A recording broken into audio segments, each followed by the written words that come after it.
They made us laugh, they made us feel, and they helped shape one of the most iconic shows in television history.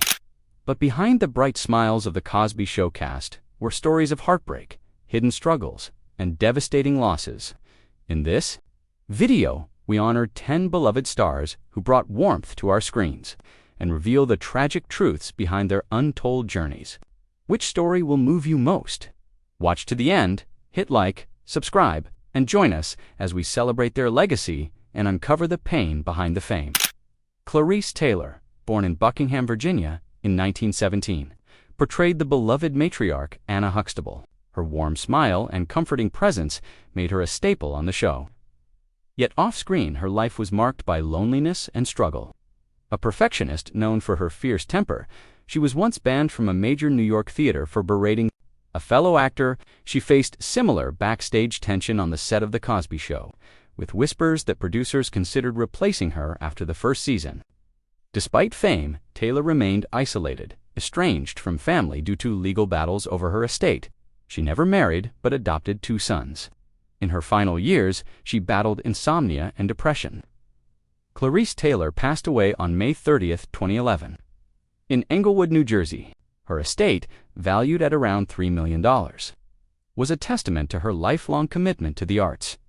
Earl Hyman, born in Rocky Mount, North Carolina in 1926, became unforgettable as Russell Huxtable, Cliff's wise and loving father.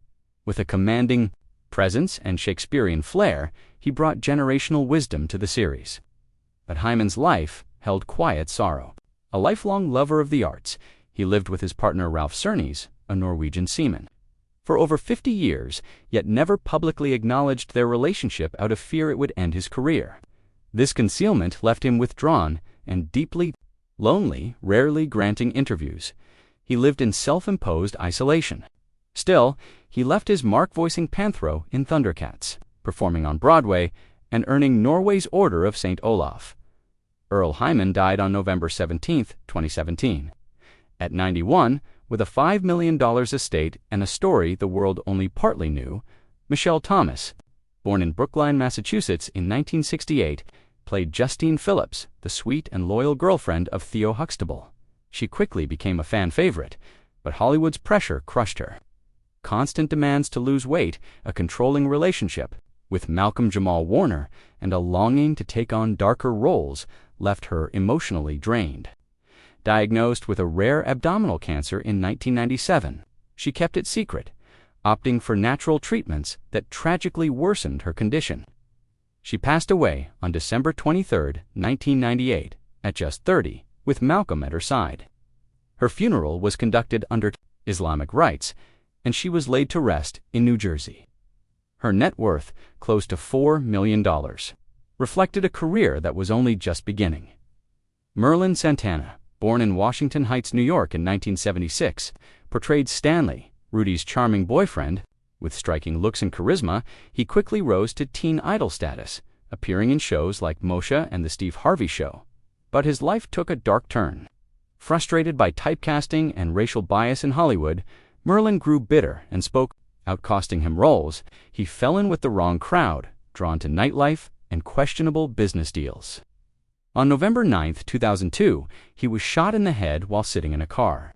The shooter was misled by a fabricated accusation made by a teenage girl. Merlin Santana was just 26 when his life was stolen. He left behind a daughter, a grieving family, and a net worth of $1 million. Roscoe Lee Brown, born in Woodbury, New Jersey in 1922, made a single appearance on The Cosby Show in 1986 as Dr. Barnabas Foster. His resonant voice and dignified poise captivated viewers, yet his private life remained a mystery. Never married, never publicly acknowledged any personal relationships, Brown was rumored to be deeply lonely. Despite an Emmy win and a Tony nomination, he was often denied major roles for being too intellectual as a black man. He passed away from stomach cancer on April 11, 2007. At age 84, his legacy lives in theater, film, and voice acting. Even if the world never truly knew the man behind the voice, Elaine Stritch, born in Detroit, Michigan in 19...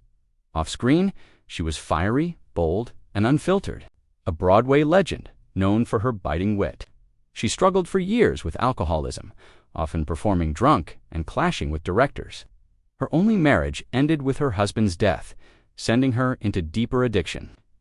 Despite her career success, she admitted regrets, chiefly not having children. She lived alone in New York's Carlisle Hotel, performing one-woman shows until nearly 90.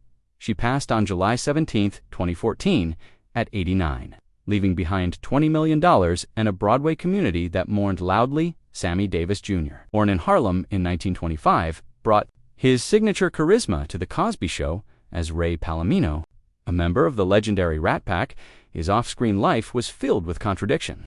He lost his left eye in a car accident, converted to Judaism, and married Mae Britt, a white woman sparking outrage in segregated America. His ties to organized crime, addiction, and IRS debts plagued him.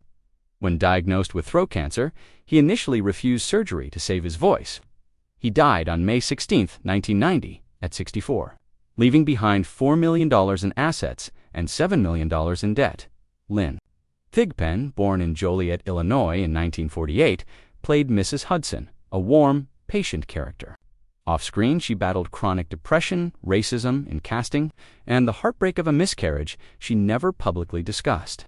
Though highly respected in theater and voice work, she was often sidelined in Hollywood. She lived alone, never married, and worked tirelessly till a sudden brain hemorrhage ended her life on March 12, 2003. At 54, her death stunned the industry. She had kept her illness private, as she had much of her pain. Joe Williams, the velvet voice of jazz, played Al Hanks, Claire's father. Behind the comforting presence was a man who suffered in silence. In the 1960s, he underwent electroshock therapy to treat depression. He never married, had no children, and often clashed with younger musicians. Despite a legacy that included working with the Count Basie Orchestra, he died quietly on March 29, 1999, in Las Vegas, aged 80. Lou Myers, born in West Virginia in 1935, appeared as Mr. Davis, a grumpy yet lovable character. Known for roles in A Different World, Myers was infamous for his explosive temper and troubled personal life. His marriage ended in the 1990s amid allegations of emotional abuse, and he faced multiple arrests for public intoxication. He died on February 19, 2013, at 77, with his legacy divided between brilliance and chaos. Moses Gunn, born in Missouri in 1929, played Dr. Lotus in 1989, a gentle soul on screen. His childhood was riddled with trauma, losing his mother young and becoming homeless at 12. Though highly respected, his fiery temper and obsession with perfection made him difficult to work with. He died from asthma complications on December 16, 1993, at 64. Clarence Williams, 3, born in 1939, played the enigmatic Mr. Thornhill, famous for the Mod Squad. He was intensely private and deeply troubled. His long-term relationship with Gloria Foster ended quietly, and he reportedly battled untreated mental illness. Known for extreme method acting, he alienated many. He died on June 4, 2021, from colon cancer at 81. If these untold stories moved you, don't forget to like, share, and subscribe for more powerful behind-the-scenes truths. Drop a comment with your favorite memory from The Cosby Show. Thanks for watching.